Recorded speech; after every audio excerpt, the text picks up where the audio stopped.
நம்ம எப்படி செய்யணும்னு நான் சொல்கிறேன். இது க்ரீன் கலர் இருக்கும், ஓகேங்களா?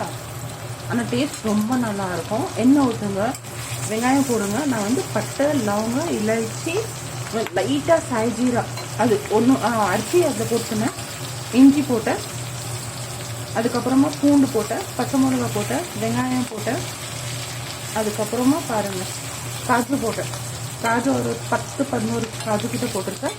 முட்டை பாயில் பண்ணி வச்சுக்கினேன். அதுக்கப்புறமா இவ்வளோ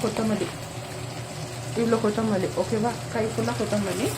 அதை 2-3 வாட்டி கழுவிட்டு நம்ம அதில் போடலாம். இதில் நம்ம வதக்குறது அதெல்லாம் இருக்காது. இது நல்லா வதங்கிட்டேன்னா இது நம்ம ஜஸ்ட்டு இது